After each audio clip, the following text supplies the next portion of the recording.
Patrick Henry gives a speech that ignites a revolution. Give me liberty or give me death. At the end of that speech, that room, according to John Ridpath, who I think is a really good historian, is stunned into silence. Now, this is a room full of intellectuals. I mean, I don't know if Thomas Jefferson is in the room, but it's those kinds of guys. And Patrick Henry lays down the gauntlet. And the reason he's doing it is because of Locke's ideas 100 years prior to that. Freedom is on the table, and they could taste it. They could smell it. They knew this is a good thing, okay? He gives that speech. We have a revolution. The world, historically speaking, the first country in history is now established based on individual rights. Huge. So you study some philosophy, and the right philosophy, and you start to think, well, my mind is viable. It's, you know, the volition, man, where's the switch? There's a real world out there, and I can do something about it. I can build this business. I can pursue my goals. I can be happy in this life on this earth. I'm going to do that. Great story is when I first started. This would have been probably 1985, so I think I had my first wines made. So if ever I had a couple of slow days at the winery, I'd go to Southern California and try to sell wine. And I was just miserable that first year because it was tough. You know, we were a little bit maybe in a recession. Sales were tough to find. Nobody knew who I was. I was just literally knocking on doors. I was in Orange County, and then somebody had made an appointment with me over in West LA. And so I just drove like a bat out of hell to try to make what I thought was an appointment in West LA in Santa Monica. It turned out that it was a guy who was not the wine buyer, but I think he was looking for me just to drop off samples for the owner. And I was kind of reading the situation thinking the owner's never going to see the samples. This guy's just going to take them home. And so I kind of started to answer some questions to the guy, and it kind of confirmed the fact that, you know, he had no business telling me to come drop off samples. I stormed out of the place, furious, almost ready to quit. You know, like this is not going to work. And so, you know, the capitalist in me, though, said, what should I do? Well, I should find the guy's competitor. Somebody around here is got a brain that's working. Somebody around here is going to listen to what I have to say and feel the passion about what I'm doing, what I'm trying to embark upon. And I walked into what was then Cock and Crow Liquors. There's a guy behind the register smoking a cigarette, doesn't even notice me coming in. He's just like nursing a cigarette. I walk right past him. I go to the back. There's this, you know, nice little wine section. So I go over to the guy and go, would it be possible for me to make an appointment with a wine buyer? And the guy goes, I'm the wine buyer. And I'm thinking, you're not the wine buyer, dude. You know. He goes, where are you from? I go, Santa Barbara. And he goes, where in Santa Barbara? I go, out toward Lompoc. He goes, oh, in that cool climate. He goes, yeah. He goes, I like the acid and some of the fruit out there. I was in shock. This guy is the wine buyer. I tasted him on 4 wines, and he goes, I think he said, you got a pencil? And I didn't. I go, no. He goes, well, you're going to need one. He hands me his pencil, and he goes, I'll take 3 cases of that, 2 of that, and 4 of those. And if you could bring them on Wednesday, that'd be great. I went out to my car and started crying.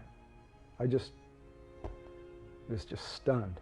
That one moment, it just kept me going. It was great, you know.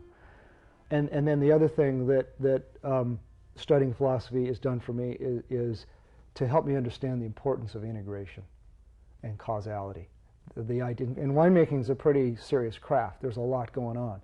So I'm much better now with this idea that what I do, if I'm pruning today, the effect that it's going to have on the wine 2 to 3 years from now. That everything you do in the sequence, what you do here is going to have an effect down the line. So you've got to study down the line.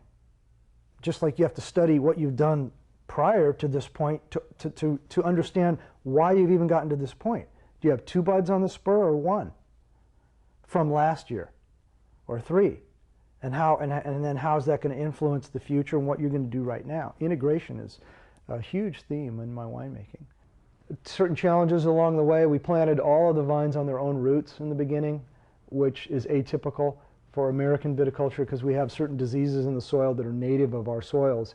And so it's difficult sometimes to take European-blooded stocks like Pinot Noir and Cabernet Sauvignon. Those are all European-blooded vines. They all probably originally came from the Mediterranean somewhere.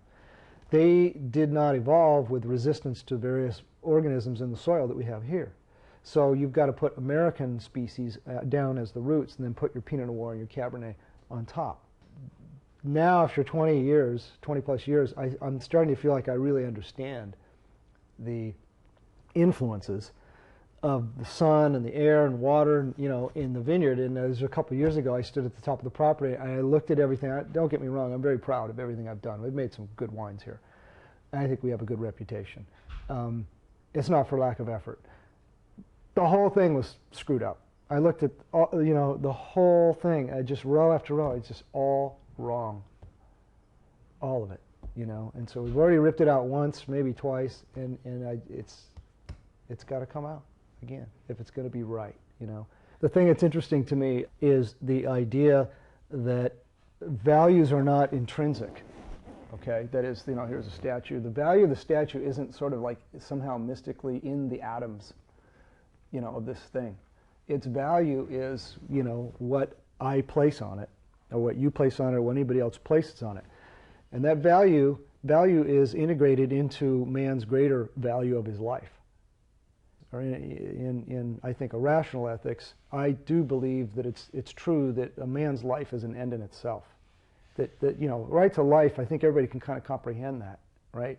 It's your, yeah, you got the, you know, even liberals, even conservatives, right to life, oh yeah, everybody's got a right to their life. You know, my question a lot of times is, well, do you think that if you lock somebody up in a cage like an animal, that is really, that's the life of a man? You know, because, and why do I say that? Because they're so quick to negate the right to liberty. They're corollaries. Life, liberty, property. These are corollaries. You don't have one of them without the other.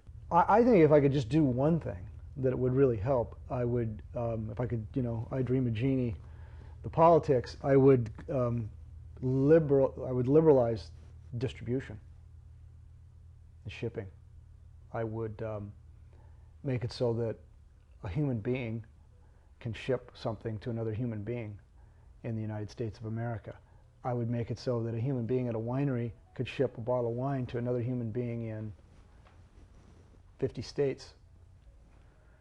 I was very disappointed by the decision that the Supreme Court handed down not too long ago, and our industry was saying, oh, they're going to liberalize it. They're going to open up the shipping. They're going to tell all these states, you know, you got to allow for free trade. The decision that was handed down, the Supreme Court basically said, you either have to let, if your wineries in state are shipping out, then to be fair, you got to let wineries outside of the state ship in. But you powers that be in the various states, if you want to annihilate all trade, you can do that too, in the name of fairness. So as long as you tell your wineries they can't ship out, well, then you can block the whole thing and nobody can ship in. Now, that is such a breach of freedom. What it should be is they shouldn't even be asking the question. It shouldn't even be an issue in the United States. You want to ship something? Ship it. I want to ship something to Kentucky or one of these so-called Georgia, I think, felony states. It's a felony for Bryan Babcock to ship one of my customers there a bottle of wine. I mean, why? Who am I injuring? I don't, walk around thinking about Ayn Rand, or John Galt or Atlas Shrugged every second of the day, and like, how can I make this be, Galt's Gulch?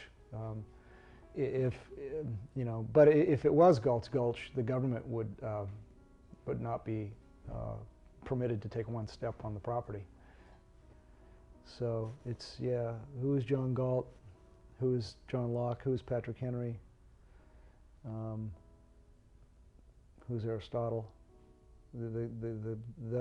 John Galt is the guy in fiction that Patrick Henry is the guy in real life that's gets it and is fighting for freedom, and is going to be steadfast and is not going to let down.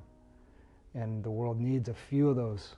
The world needs an Atlas to hold up the globe. You know, the world needs a John Galt or a Patrick Henry to, you know, to say this is freedom is a good thing. Man needs freedom. We got to be free.